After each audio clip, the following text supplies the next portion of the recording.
It's like the novice state is definitely powerful. But I definitely, while you were talking about it, I was like, some people don't know how to enjoy that, right? Yeah. And I think the beauty of that, like you said, the gaining of levels quickly, and then the gaining of the skill set to be able to have those language conversations with whoever is in that field, is true. It's super powerful to the sustainability of like the pathway of learning. So that's what I was kind of thinking about while you were saying it, because if you don't have those tools, like my next question was going to be, how do you protect yourself in terms of protecting like your creative, I don't know, like your creative pursuit of learning, but even just your creative space, right? Yeah. Because like the other half of the question was about how do you do that along with systemic inequalities and systemic barriers, right? But I wonder if those things even affect you, if you're like in a cocoon when you're in the creative process, or do those things kind of seep in? Okay, yeah, that was the second half of the question. Crazy, I talked that much, I didn't even answer the whole question. No. It's, no, I'm not. So for me, because of like speaking to my first part, that first question, because I am, almost all of my work will somehow engage with some kind of systemic issue. And I don't try for that. I was going to say, do you even try for that though? If it's just... I just know that's what I care about. Yeah. And it's not even a systemic issue, it's just something that affects people on a large scale, right? So for me, I'm interested in the things that get people to sort of forget their humanity. I'm really interested in people, in like the different systems that we all buy into or we're forced to sort of participate in, which make us sort of feel okay stepping on someone's head, metaphorically or sometimes literally. And so in the learning process, I usually, the other part of it, that's again, this is a really smart question, things I talk about with like my creative like team that I be working with a lot. Like I'm very like project based. So I'll have like a project that is like I learn better where, okay, I'm about to go to Ghana, right? So, and I'm learning as a photographer. I was learning photography just before I went to Ghana after my dad passed. So I know I want to be able to capture like that trip. So now I'm learning these things, but with the idea of there's a semi-concrete goal that I at least want to get at least sort of good enough to handle. The better example is maybe like with Chain Gang. Chain Gang is thinking a lot about the prison industrial complex, Chain Gang All-Stars, the novel. And that's a serious subject. And I'm very aware of like the landscape of the literary world. I mean, I'm not that aware, but I know what's going on. Yeah. And I also know that for better or worse, you will be judged harshly for trying to do something like that matters to the world wrong. Almost more harshly than if you just talked about bullshit about yourself. Yeah. But even without that being the case externally, internally, like I care to not misrepresent serious issues. Yeah. So what's cool about Chain Gang is it's a book that I know by the time I was like, right, once I understood like once I semi-understood the scope of it, but you really don't understand this, the way I write the scope of a book until you're done with it.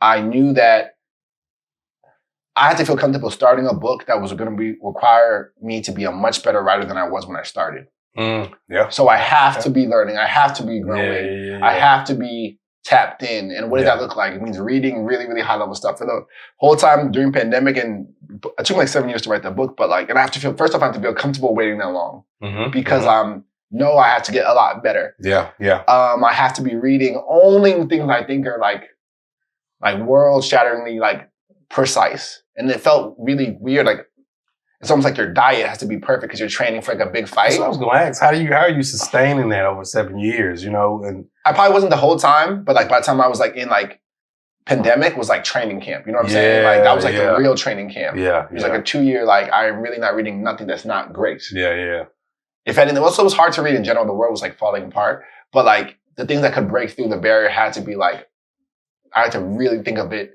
as like precise, especially on like a line level. And it couldn't be like some like just fun, nothing like that. Because I knew I couldn't have that in my book. And so that's the larger part of it. But it's also literally reading craft books, not craft books, like craft talks.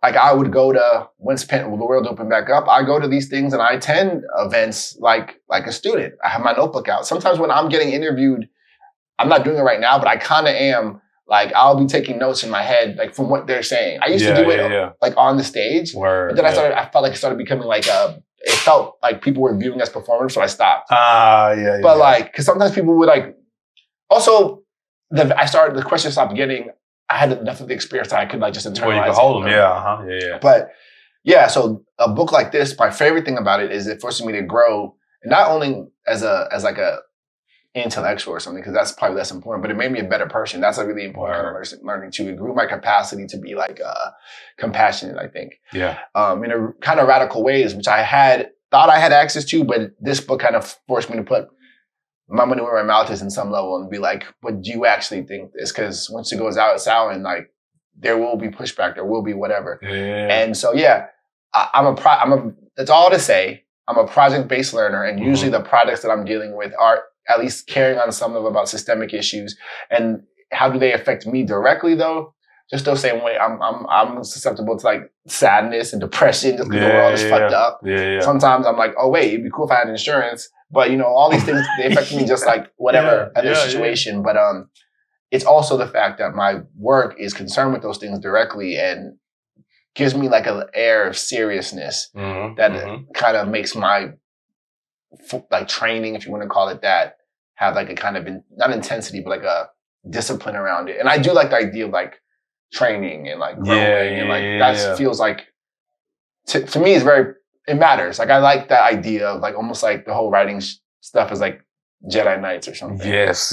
Listen, that is me 100%. Like I love the idea of training on anything. Like what is Akira Toriyama? I know. Rest in peace. Yeah. That just shaped my life. Yo, I was just thinking about that. Brother. Do you know how many people? I was in good and bad ways, because I was like, on the low, so many men have body dysphoria because of Goku and them. Because of Goku, for real. I can't wait till someone does a study about that. I mean, and it's so right. It's so right for it, and I think it was beautiful to see just like how many men were like shaped by it. How many like, dude, I don't give up now. Yeah, I do not. Toriyama's like, I'm not giving up. Yeah, and also to me, like what I love about Toriyama and like all of us who have been raised by his work is like there was like a more ethical component.